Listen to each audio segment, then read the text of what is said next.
going to school for one day.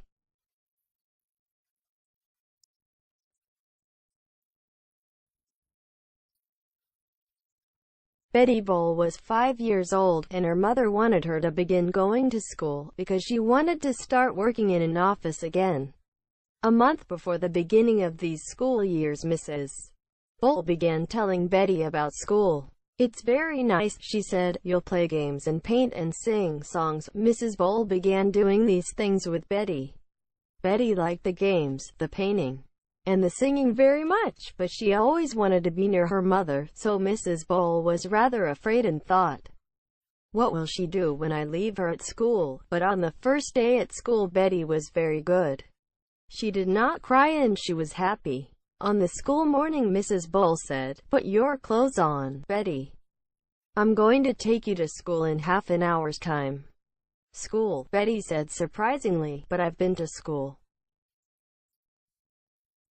Who's more important? During the Second World War, it was difficult to travel by plane because the seats were needed for important government and army people. Mr. Bruce worked for the government during the war. He was a civilian, but he was doing secret work. He was thought important except very few people. One day he had to fly on Edinburgh to give a lecture to a few top people there. But an important army officer came to the airport at the last minute, and Mr. Bruce's seat was given to him, so he was not able to fly to the city to give his lecture. Only when he reached the city, the important officer discovered that he had taken lecturer's seat. Where are your trousers? Bill likes football very much, and he often goes to matches in our town on Saturdays.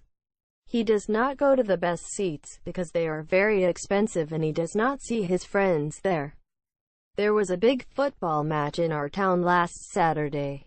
First, it was very cold and cloudy, but then the sun shone, and it was very hot. There were a lot of people on benches round Bill at the match. Bill was on one bench, and was a fat man on a bench behind him. First, the fat man was cold, but then he was very hot.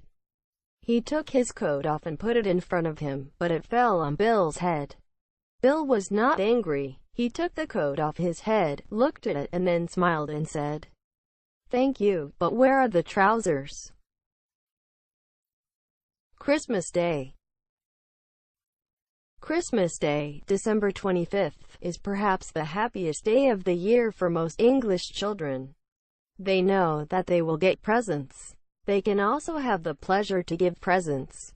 It is often as happy as they themselves receive them. English children always hang a stocking at the end of the bed on Christmas Eve. In the morning, they will find small toys, sweets or fruit in the stocking. They will spend the whole morning playing with the new toys. At lunch, there is a Christmas cake. Usually their parents will put 1 coin or 2 inside it, and part of the fun is to see who finds it. But every year English hospitals receive many telephone calls from some parents. Quite a few children often notice the coins only after they had eaten them. Bad luck. It was Christmas time, and Jane had done her Christmas shopping. Now, with her shopping bags full, she was waiting for the bus to go home. It was raining and she was wet and tired.